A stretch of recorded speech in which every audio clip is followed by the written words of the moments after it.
Hey there, if you clicked on this video, you're definitely looking to get more users for your SaaS product and you're looking to grow your business. So without wasting any time, let's jump right into the 3 things that you can do to achieve this. So let's figure out the problem first and make sure that this is actually right for you. Now, if you're someone who has gotten their first X customers on their SaaS platform, and for you this could mean either 10 customers or 100 customers, but whatever your first goal was for your MVP or to validate your product, you've gotten there. And now you have a certain amount of customers signing up for your product every month, but more or less the same amount of customers are also leaving your product. So this means that the conversion rate is almost similar to the churn rate, but this doesn't mean that the churn is very high. It could still mean that the churn is low and the conversion is low, but this means that you're struggling to grow beyond this ceiling and you are in a stagnant state. And this could also mean that the trials, demos, or the booked calls, whatever your offer is shrinking at a small rate. And this can be a very alarming situation for SaaS companies. This is because if you're not growing past this stage, then the only way you can go is down. And we have lots of examples of companies or products like these in this industry. One of them is Due.to. This was a B2B SaaS that was designed to automate recruiting and scheduling, but they had to shut down because they couldn't reach the amount of customers they needed to sustain a profitable business. And then another one is Alumeet, and this was very popular and they were designed to be a product-led company. Still, they couldn't grow past a certain stage either, and they shut down in late 2019. If this is the problem you're facing and this is the stage where you are at, let's look at certain qualifiers to identify if this is actually a marketing problem for you and not a product problem. Because if it's a product problem, then there are other things that you need to be doing, not this. So if you've made sure your product quality is good, the features you're offering in your product are working, and your customers are satisfied with the service and your product, the customers that you currently have are not leaving at a very rapid rate. So you are able to retain the customers that you sign on. Your product is a need for those customers or for those businesses if you are a B2B SaaS, and not just a nice to have, because for a nice to have products, it's more about product led growth and not this sort of very mindful marketing strategies. This would be especially useful for you if you have exhausted some guerrilla marketing strategies to get to those first X customers. This means you've posted on Reddit, Quora, forums, and you've used your personal network and your LinkedIn to get those initial users for your MVP, and now you're looking to use some proper marketing tactics and avenues. Another example I want to mention over here is Slide. This was a more popular product, and what they did was, this was a switchboard that turned SQL queries into user-friendly interfaces, and they grew and actually operated for more than 2 years, but still they had to shut down because they realized they weren't solving a very big need for a large enough customer base. They were at a point where they found their first X users, but they couldn't grow past that stage because it was a product or a business problem, not a marketing problem. Now that we've qualified this and we know that what you need is a proper marketing strategy, let's find out what you need. The first thing I would suggest is that you go back to the drawing board. And I know what you're thinking. You already know what your ICP is, you know what your problem you're fixing with your product, but it never hurts to revalidate these things, especially at this stage. You need to really understand and dig deep into the problem you're solving. And please don't make it like we're providing a product management software or we're providing a meeting software for X companies. That's very big and that's a very competitive industry. Dig deeper and find very hyper specific problems that you can solve. Then decide if your product is already solving it.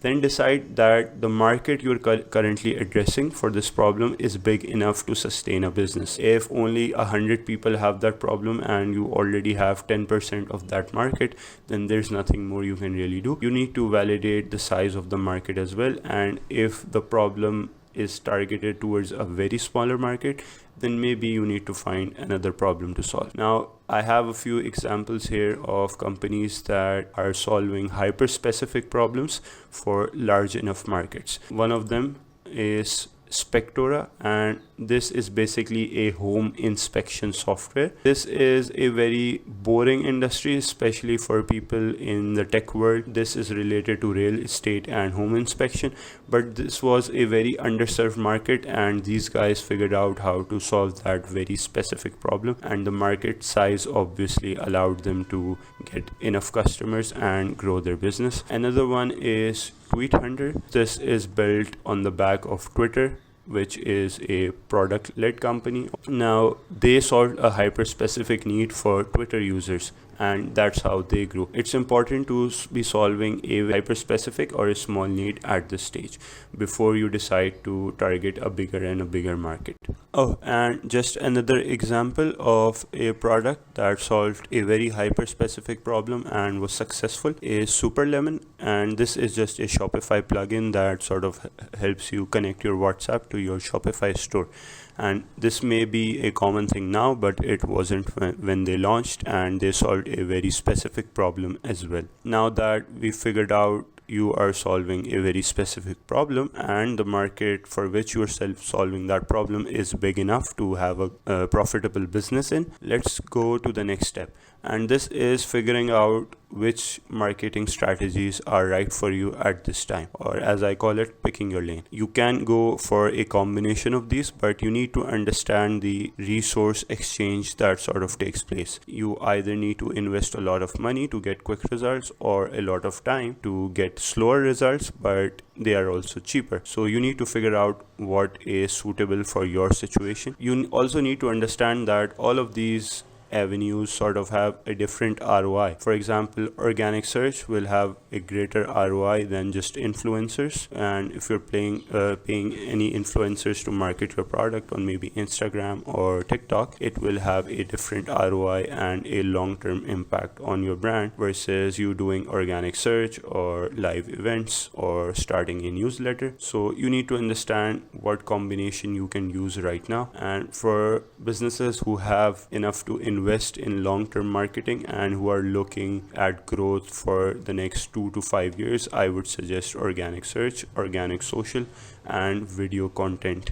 Then you can also invest in paid socials or paid search if you are looking for just a constant stream of conversions, but you need a constant investment to get conversions from these channels. So that's the next decision you need to make. But now if you've made the decision to invest in organic search, this is what you need to do. SEO for a SaaS product isn't the same as SEO for an e-commerce store. SaaS SEO isn't about optimizing the landing pages and publishing lots of top of the funnel blogs like this is how you can use our product and here's how our features work. This is how our product makes your business better. That's not it, especially at the start. You need to start targeting users with problem-based content. And just like you were solving a hyper-specific problem with your product, you need to target hyper-specific problems to market your product as well. Then you need to target high-intent keywords, and an e-commerce SEO will tell you that it's all about the commercial keywords or the keywords where users are looking to buy or comparing prices. But for SaaS products, I categorize this differently. You can't label commercial or informational keywords for SaaS. Even an informational keyword can have a high conversion intent, and we'll look at this in a moment. And you need to have a long-term plan. You can't be just making things up as you go, and you can't just have a different strategy for the first quarter and then another strategy for the second quarter. And you especially don't want to be changing your agencies or your service providers when it comes to SEO every other month. You need to have a long-term plan and you need to take ownership of this plan. So if you are hiring a content agency to publish your content because you don't have the time or in-house resources to do it, that can work, but I wouldn't suggest you do that, because no one knows the problems of your customers better than you or your team, and B, no one knows the features of your products more than you or your team. I would suggest you bring content in-house and have a content team who really understands your product, your ICP, and how your product solves the problems of that ICP. So this is the ownership that you need to take, and this is unique SEO value I try to provide to my clients. Have a look at some examples that reinforce these points. Transistor is a podcast related software that grew solely from organic search, and if you go to their website and have a look at some of the blogs, not the latest ones, maybe let's go to page 8. So these are blogs from 2022. This is a very specific topic, how to create a paid private podcast, and I assume in 2021 this had a lot of search volume. They targeted this very specific problem, and the solution for this problem is their product. So this keyword, create a paid private podcast, may be an informational keyword, but it still has a high conversion intent, because maybe 10 out of the 50 people reading this article will want to sign up with them, and the other 30 out of the remaining 40 will definitely remember their service. And let's have a look at some more. How to save money on podcast hosting, a very specific problem. How to choose your Apple podcast category. This is a very specific problem they're targeting here as well. And let's look at Scraping Bee. This is a software that allows developers to scrape the web using their API. We head over to their blog and let's have a look. Let's go to some of their older blogs. How to use a proxy with Ruby and Faraday. For the tech people, they might know what this means, but this is a specific problem they're targeting in their content, and the solution to this problem may lead to their product. So this again is a high intent topic. How to scrape data from realtor.com. Maybe it has a low search volume, maybe only 10 people are searching for it, but they definitely have a high conversion rate from this topic. It's the same story with the rest of these topics. How to scrape data from this platform, how to scrape data from this platform. So just very specific high intent topics. So this is what it means when I say that you have to target high intent keywords and you have to grow through organic search. This is what I sell or convince my clients to do, is you should bring your SEO or at least the content part of it in-house, because again, as I said, no one knows your product or your customers' problems more than you, and the only way to capitalize on it is to bring it in-house. And of course, you may not have the SEO background or the knowledge or the time even to make plan or a growth roadmap for the next year or 2 years, and that's where SERP Plus comes in. We give you a whole plan and we tell you what to do, what type of content to publish and when to publish it, how to link it, how to structure your website, all the SEO shebang. We convince you to do it in-house. We convince you to make your content yourself, and it's not because we can't do it, it's just the quality of the content and the relatability of the content for your ICP will always be the best when it comes from in-house. Let me know if you like the video in the comments, and if you have any questions, or if you just want to jump on a call with me to discuss the needs for your SaaS. And yeah, take care. Bye bye.